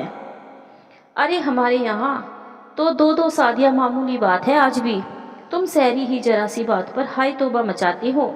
सुन, उसने फिर से माला जी को धमकाया कि अगर इसे रहना है अभी भी विकास जी की पत्नी बनकर, तो मुंह बंद कर चुपचाप एक कोने में पड़ी रहेगी, और नहीं तो जहाँ जाना है चली जाना अपने इन दोनों लड़कियों को लेकर, समझी। और हाँ विकास, तू कोई चालाकी नहीं, याद रख। और तो भी शहरी दुल्हन, कोई चालाकी नहीं, एक गलती तो रास्ते में तुम सबकी और यहाँ तुम्हारी बहन और उसके खानदान की जान निकालने में हमका टाइम ना लागी। यहाँ से जाते समय हमारी लड़की को भी साथ ले जाना, और तुम्हारे साथ रास्ते में हमारे आदमी भी होंगे। नई दुल्हन का स्वागत बंदूक की नोक पर करवा कर बदमाश चले गए। वह नई दुल्हन भी बड़ी शान से अंदर चली गई। घर में मरघट जैसी शांति छा गई। बाद में कोई दूसरा रास्ता ना देखकर पिछला रिजर्वेशन कैंसिल कर नया रिजर्वेशन कराने की बात की गई, क्योंकि अगले को यहाँ छोड़ने से मौत की तलवार सभी के सर पर लटकती रहती। पकड़ोआ विकास को उठवाकर जबरदस्ती शादी कर पूरे परिवार को धमकाकर नई दुल्हन को बंदूक के दम पर घर में एंट्री दिलवाकर हर शख्स को जान माल की धमकी देकर मुंह बंद रखने को कह जाती है। अचानक हुई इस घटना से हर कोई सकते में नजर आता है और माला और बच्चियों से हमदर्दी जताता है, पर डरकर कुछ नहीं कर पाता। इधर पुलिस वाले भी ऐसे लोगों के खिलाफ कुछ भी नहीं कर पाते, क्योंकि उन्हें अपने और अपने परिवार के जान माल और इज्जत की चिंता होती है। इधर पुराना रिजर्वेशन कैंसिल कर नया रिजर्वेशन कराया जाता है और 2 दिन बाद का नया रिजर्वेशन कराया जाता है। वापस जाकर क्या होगा, फिर साथ में नई जबरदस्ती गले बांधी गई दुल्हन, जिसे यहाँ छोड़ना सभी की जान खतरे में डालना होता। चाहकर भी उसका रिजर्वेशन कराया गया, इसीलिए ना, लेकिन इन लोगों के साथ एक इंसान घर से भी भेजा जाएगा, यह तय हुआ, ताकि रास्ते में आने वाली किसी समस्या पर एक घर का इंसान साथ में रहे। जबरदस्ती की दुल्हन एक भतीजा, जो कि विकास जी से कुछ बरस ही छोटा होगा।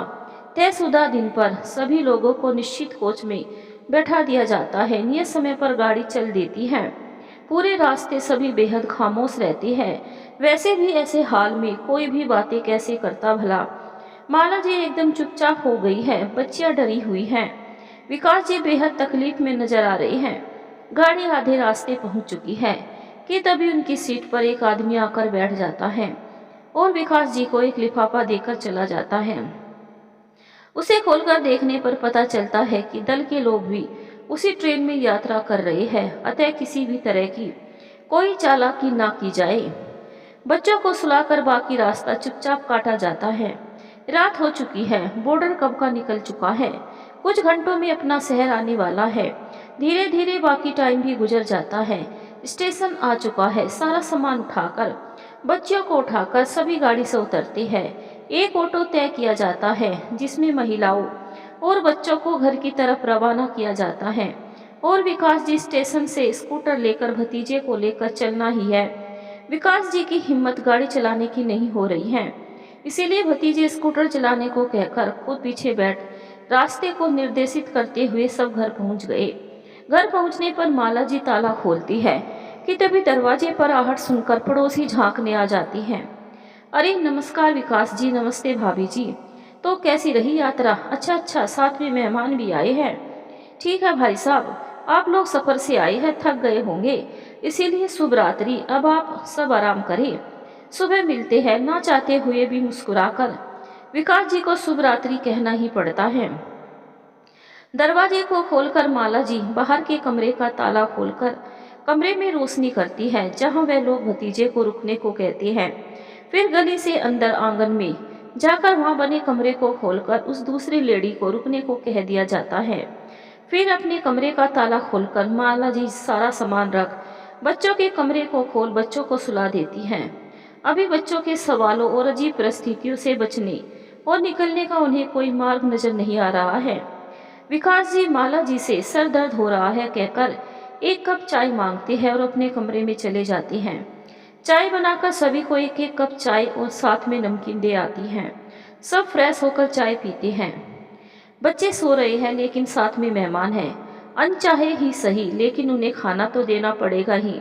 अतः ज्यादा ताम झाम न कर सादी दाल रोटी सब्जी चावल बना माला जी खाना खिला देती हैं।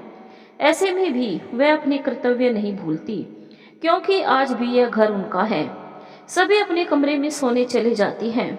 विकास जी अपने और माला जी के कमरे में चले जाती हैं, जहां माला जी और विकास जी रात से लेकर बाद में हुई हर घटना की जानकारी एक दूसरे को देते हैं। विकास जी उन्हें हर तरह से यकीन दिला देते हैं कि उनकी कोई गलती ही नहीं है, सब बदमाशों की गलती है। अगली सुबह सभी जल्दी उठ जाते हैं और फ्रेश होकर चुपचाप बैठ जाती हैं।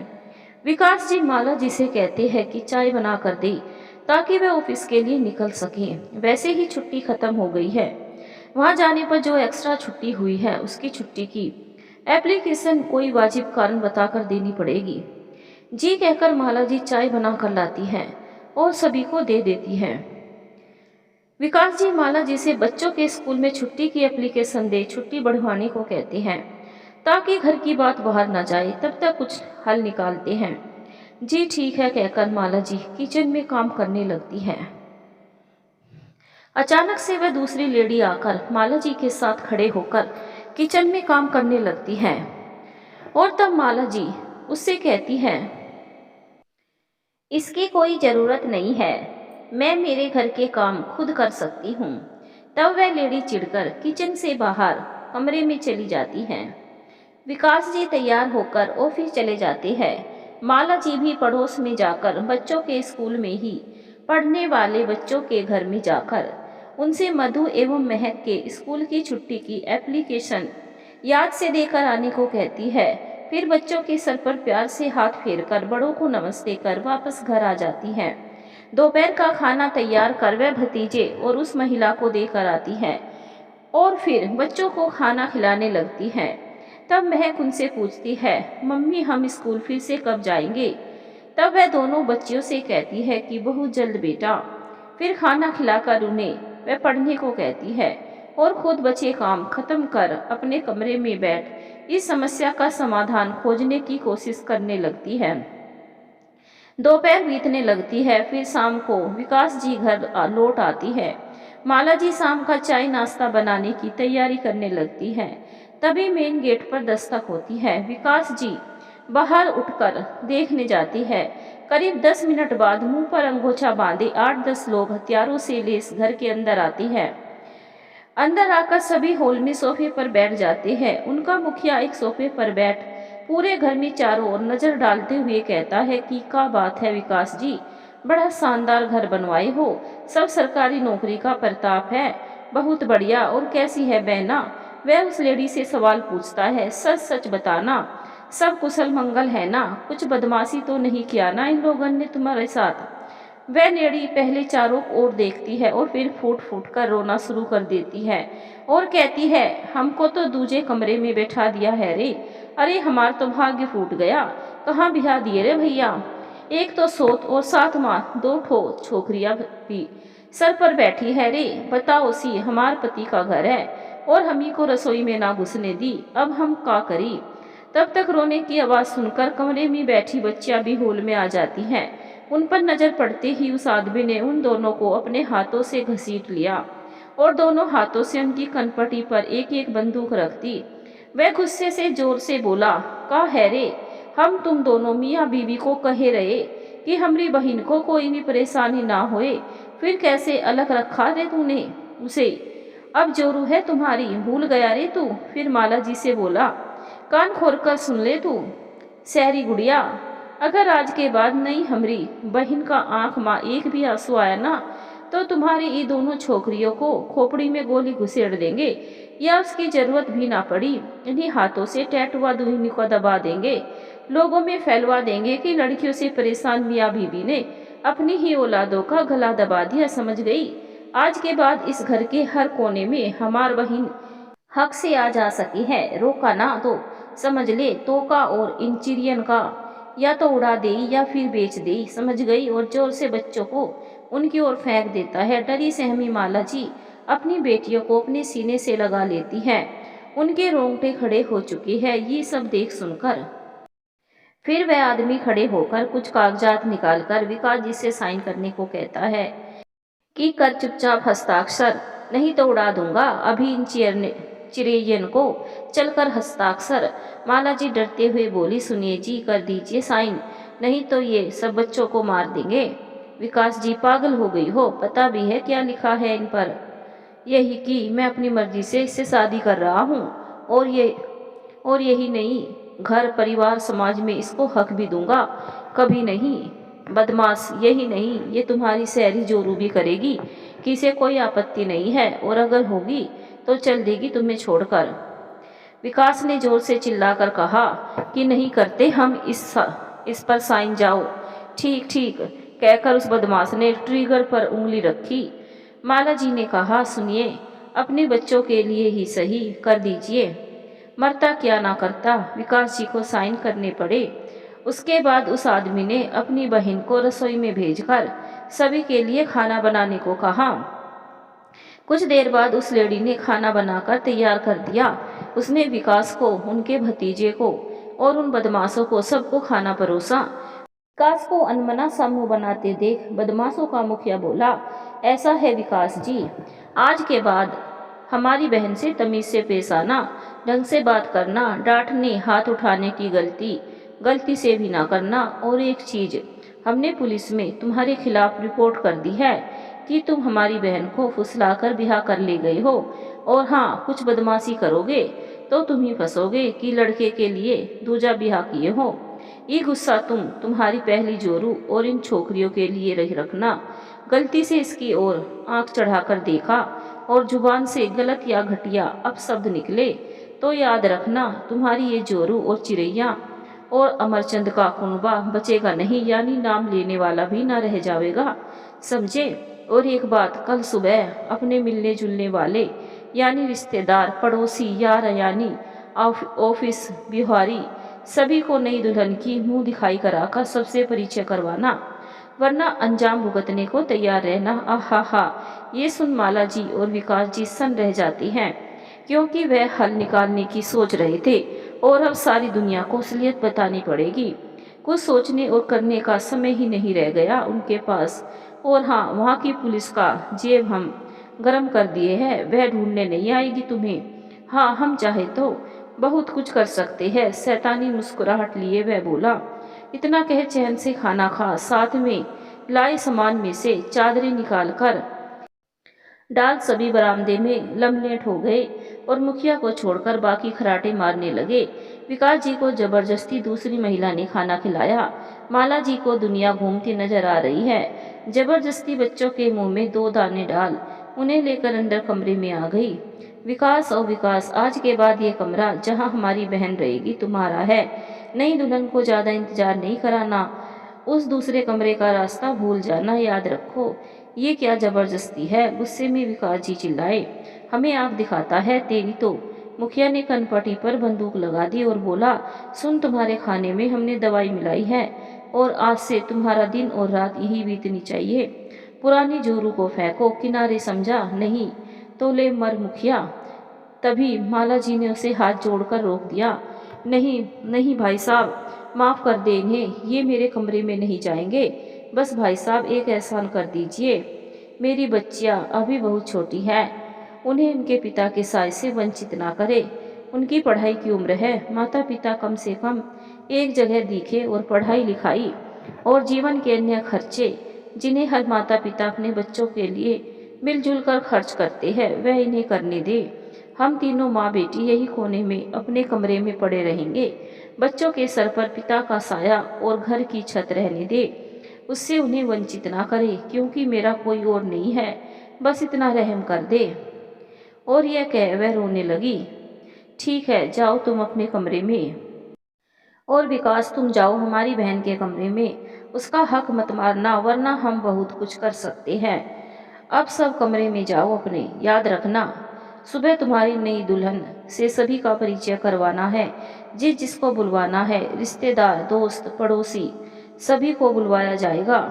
सुबह जो पूरी दुनिया के लिए रोज जैसी ही है, लेकिन माला जी की खुशियों के सूरज पर ग्रहण लग चुका है, जो कभी नहीं हटने वाला। कुछ रातों में मिले दर्द ने उनके चेहरे और जीवन को ऐसा बेरंग और उजाड़ कर दिया है कि देखते ही इंसान दुखी हो जाए।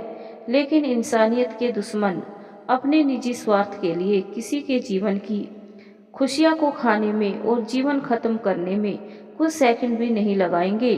और इसीलिए बच्चियों के जीवन की खुशियां और उनके जीवन के मूल्य पर पति के जीवन को मजबूरी में दूसरे के हवाले करना पड़ा। सभी नहा धोकर तैयार हो चुके हैं।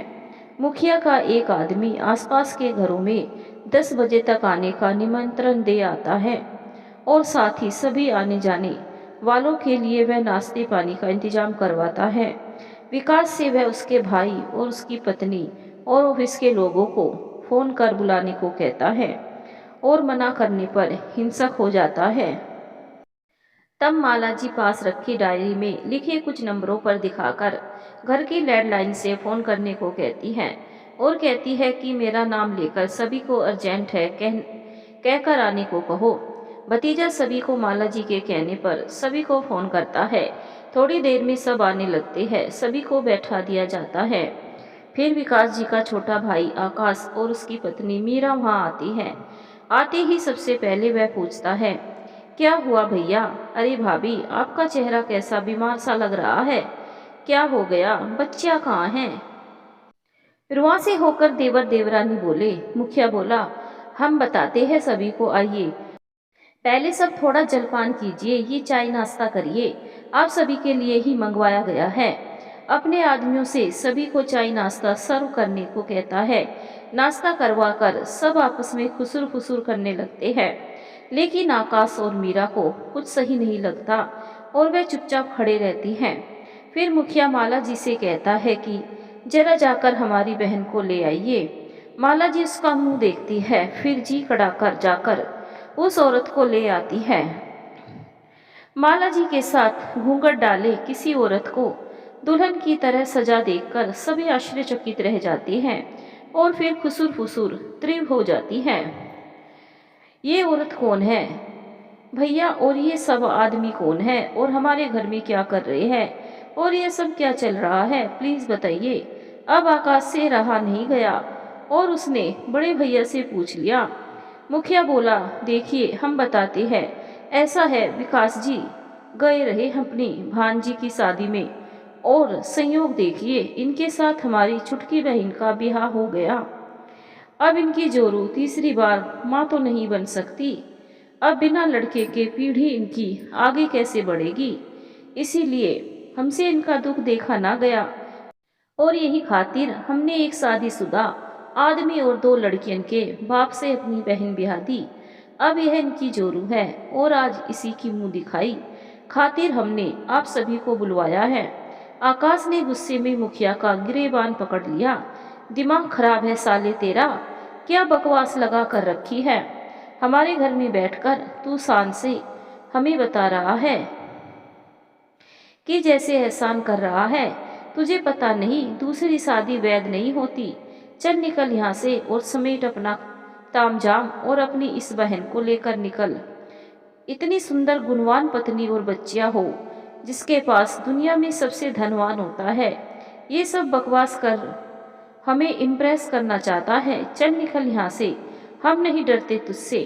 मुखिया ने अपने आदमियों को इशारा किया। उन्होंने उसके और बच्चों के सर पर हथियार रख दिए। सुनो छोटे जीजा, वह बोला, रिपोर्ट दर्ज है तुम्हारे भाई के खिलाफ कि हमारी बहन को फुसलाकर बिहा किए हैं। पुलिस का जेब गरम है, वह कुछ नहीं करेगी और वह भी अपने और अपने परिवार की जान और इज्जत के लिए डरती हैं। तो तुम क्या चीज हो? याद रखना, जब तक हम नहीं कहेंगे वे इसे या तुम्हें या किसी को हाथ नहीं लगाएंगे, वरना तुम लोगों का पूरा कुनबा यहाँ और वहाँ तुम्हारे जीजी का भी कुनबा साफ। दोबारा गिरेबान पकड़ने की गलती मत करना।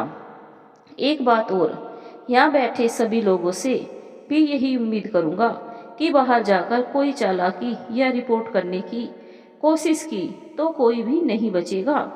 और हाँ, जब अब चुपचाप आकर नई दुल्हन की मुंह दिखाई करिए, बधाई दीजिएगा विकास जी को, वरना हमारे आदमी हथियारों समेत यहाँ है।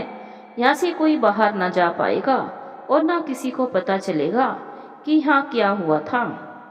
फिर वह माला जी से कहता है कि चलो अब इस परिवार की नई दुल्हन का चेहरा दिखा दो सबको, वरना ठीक नहीं होगा। सब एकदम शांत कि सुई भी गिरे तो आवाज आए, क्योंकि समझ गए थे कि ये परिवार जब से लौटा है तब से किसी खौफ में जी रहा है। धमकी मिलने और हथियारों से घिरे रहकर भला किसकी हिम्मत है कि गुंडे मवालियों से भिड़े और सभी की जान खतरे में डाले। माला जी ने घूंघट उठा दिया। मुखिया बहन से बोला कि सभी को राम राम कह दो, आज से इन्हीं लोगों के साथ जीवन बिताना है तुम्हें। सुन रहे हो ना विकास जी, हमारे आदमी यहाँ आते रहेंगे और हमारी नज़र सब पर रहेगी। कभी भी तुमने या किसी और ने ऊंची आवाज़ में बात की या कोई तकलीफ दी तो फिर सही नहीं होगा। अरे भाई बधाई दीजिएगा। सभी हमारी बहन और जीजा जी को सभी ने बधाई दी और चुपचाप बैठ गए। मुखिया ने फिर बोला, एक बात और, अब विकास जी का अब हमेशा के लिए हमारी बहन से ही नाता रहेगा। अब ये बहन जी यहाँ कोने में पड़ी रहेगी। वो कहा है ना, हमारा दिल बहुत बड़ा है, छोटी छोटी बच्चियों की जिंदगी का सवाल है ना, बाप का साया जरूरी है ना, हम ना इतने निर्दयी नहीं है। हाँ, पर ई बहन जी उस कमरे तक ही सीमित रहेगी, काहे की माँ है ना लड़कियन की, और हमारी बहन की का नई नई शादी है, वह कहे इन्हें पालेगी, ये है ना, ये देखेगी। पर विकास जी कोई नाता ना रखेंगे इनसे, ये बस नाम की उनकी पत्नी रहेगी, अनाथ है ना बेचारी, पड़ी रहेगी कोने में। साले तेरी तो, गुस्से में देवर दौड़ा। माला जी ने और उनकी देवरानी ने रोक लिया।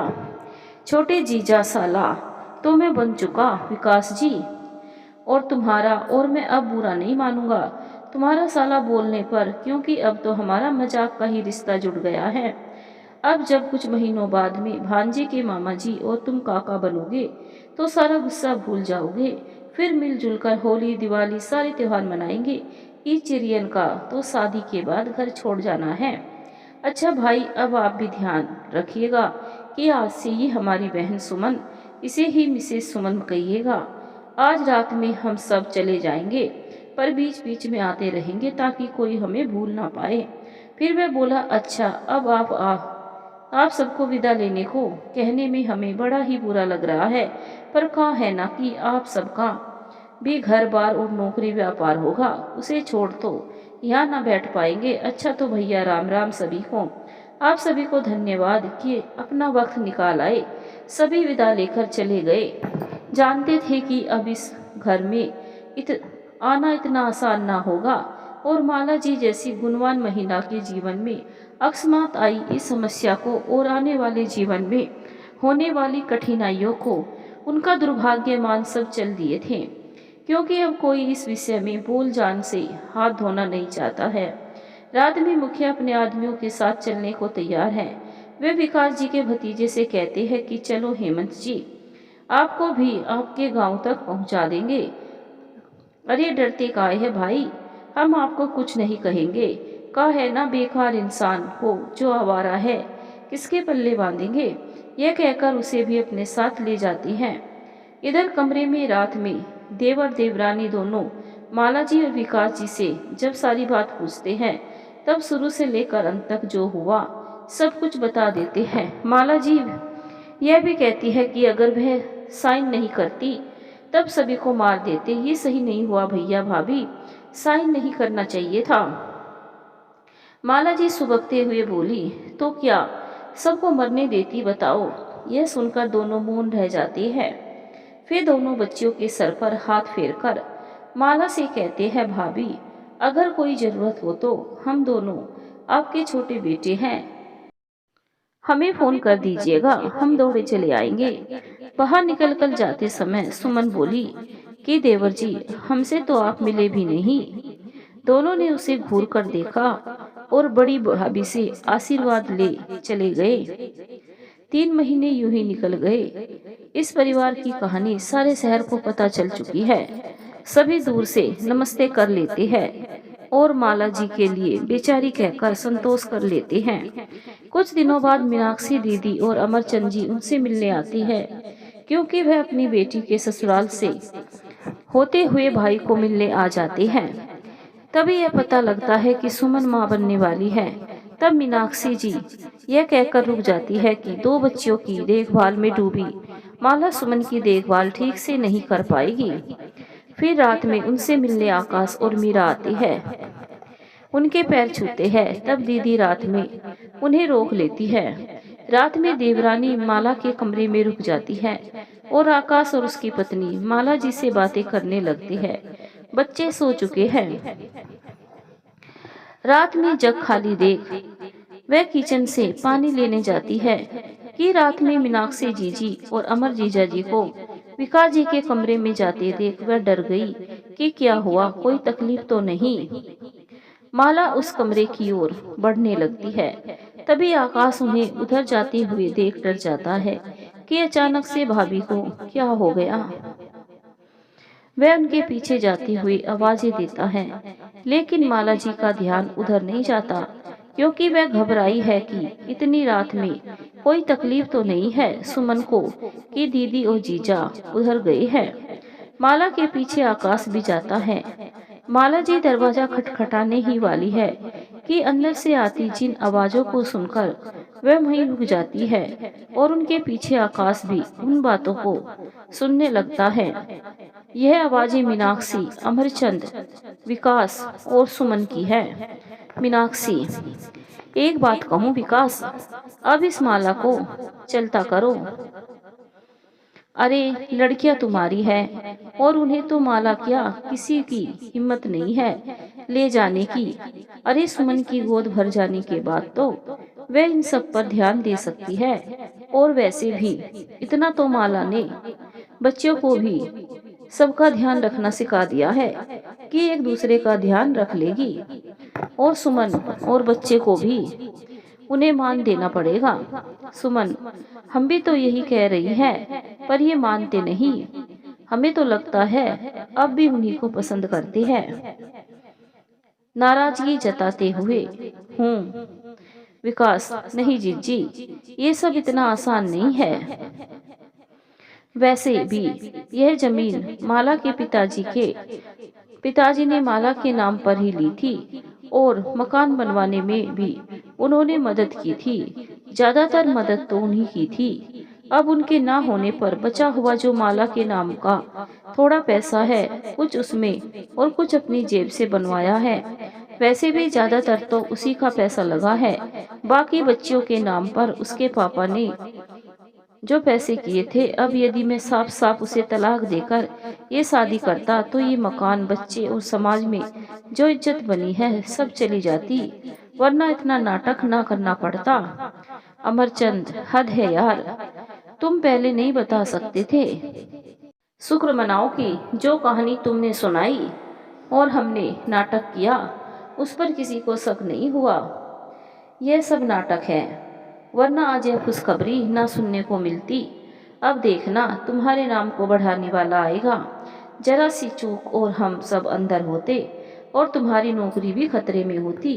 अब झेलो जीवन भर इस माला नाम की मुसीबत को। अरे लाख गुणवान सही, एक बेटा ना दे सकी, इसीलिए गंगा ताई की बताई लड़की से ब्याह करवाया है तुम्हारा। इसकी कुंडली में बेटों की माँ होना लिखा है।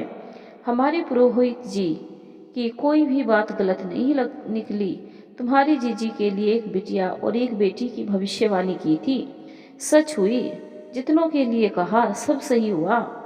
पर अब झेलो जिंदगी भर, वही हम कहे, जोरू के नाम पर घर कौन करता है। अरे हमें पता होता तो रुआब दिखा तुम्हारे नाम करवाते जमीन घर। अच्छी मुसीबत है, या तो मारने को इंतजाम करो, लेकिन सब तुम्हारे ऊपर ही जाएगा हूँ। यहाँ इतना बड़ा सच सुनकर माला जी के पैर कांपने लगे।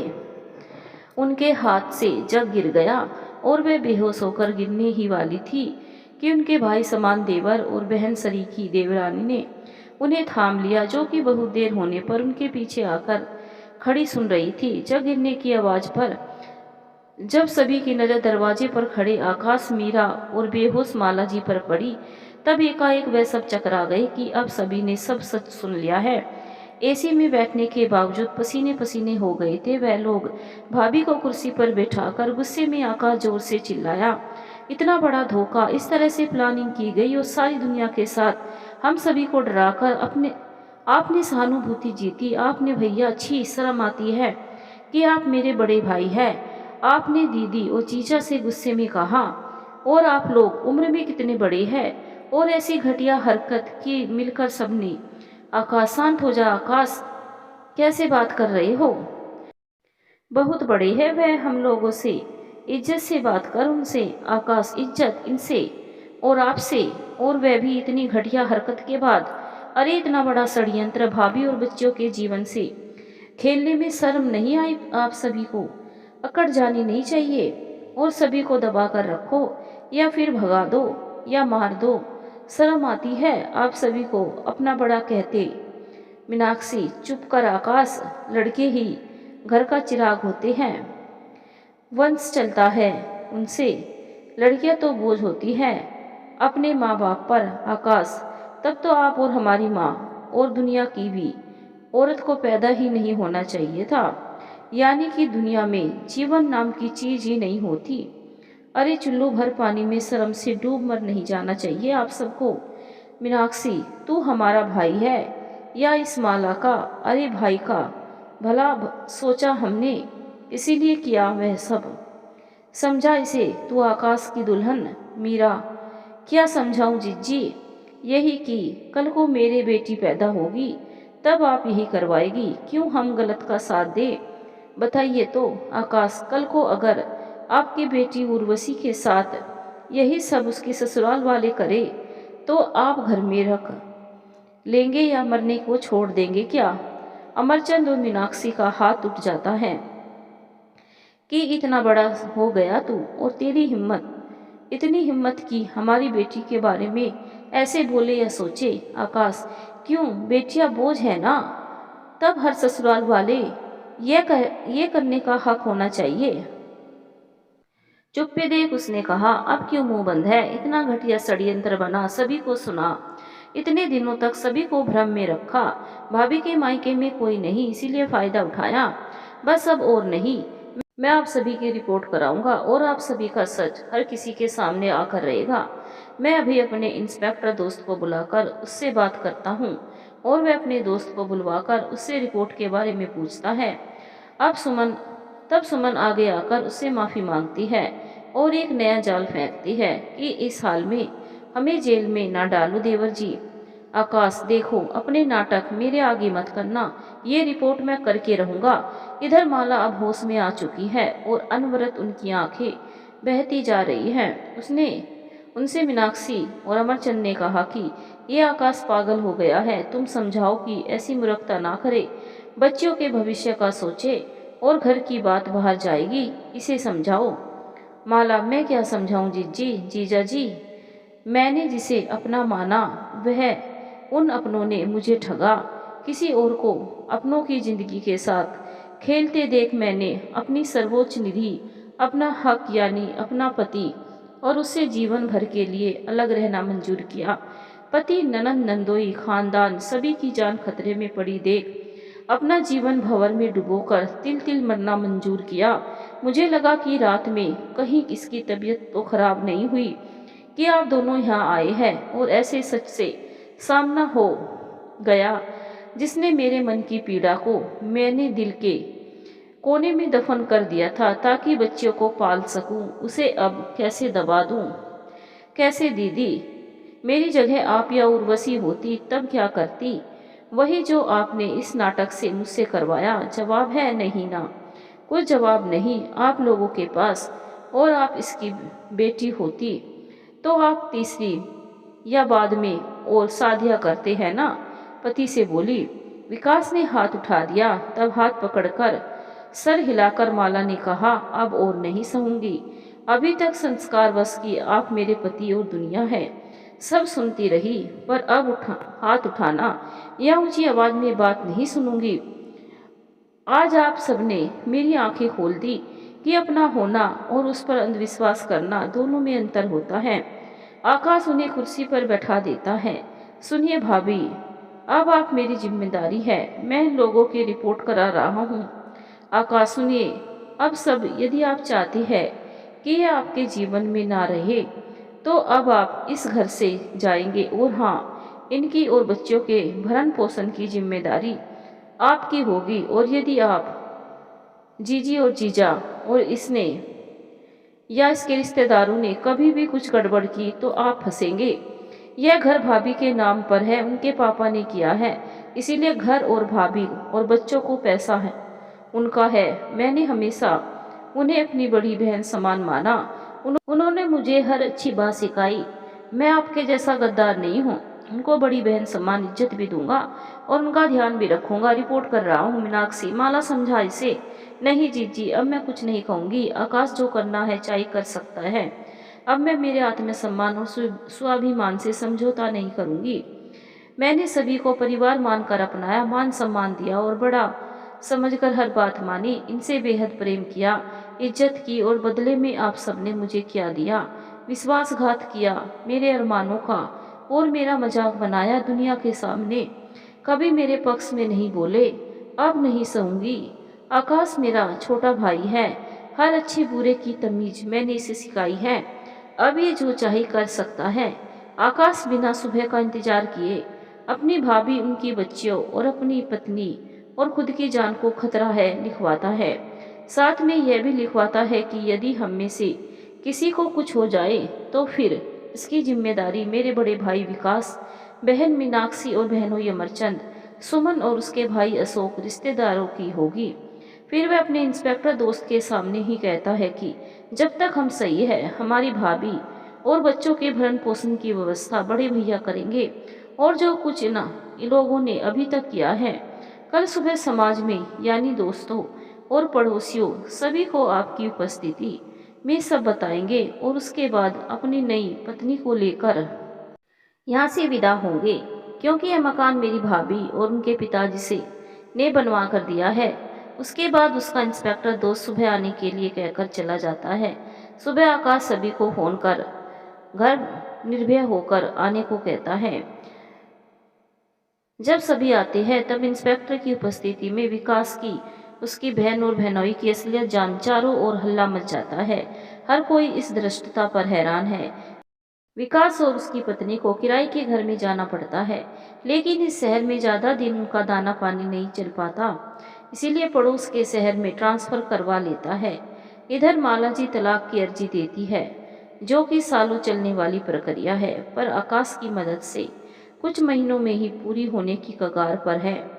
इधर दिन बीतते जाते हैं, पर एक दिन मालाजी को विकास जी की तरफ से कोई फ़ोन करके कहता है कि विकास जी के परिवार का एक्सीडेंट हो गया है और आप उनके रिश्तेदार हैं, इसीलिए आपको फ़ोन मीनाक्षी जी ने करवाया है। कृपया इस जगह पर जल्द से जल्द पहुँचे। माला जी आकाश को सब बताकर वहाँ जाने का निश्चय करती हैं और आकाश उनकी खातिर वहाँ उनके साथ जाता है। बच्चे को देवरानी के पास छोड़कर माला जी और आकाश उस शहर को निकल जाते हैं। जब तक वह उस हॉस्पिटल में पहुँचते हैं तब पता लगता है कि सुमन को डिलीवरी के लिए लाते समय गाड़ी का एक्सीडेंट हो गया। अमरचंद और विकास तुरंत खत्म हो चुके हैं। डिलीवरी रूम में सुमन भी एक लड़के को जन्म देकर खत्म हो चुकी है और मीनाक्षी जी भी अंतिम सांसें गिन रही है। माला जी जब वहां पहुंचती है तब मीनाक्षी जी ऑक्सीजन मास्क उतारकर हाथ जोड़कर माला जी से माफी मांगती है। वह कहती है कि हम चारों को तुम्हारे और बच्चियों के साथ की गई नाइंसाफी का ईश्वर ने यह दंड दिया है, पर इसमें इस बच्चे की कोई गलती नहीं है। कृपया इसे अपना लो। इसके ननिहाल में भी कोई नहीं है। वह सब किराए की गुंडे थे। बस मुझे माफ कर सको तो कर देना। यह कहते हुए मीनाक्षी भी अंतिम सांस लेती है।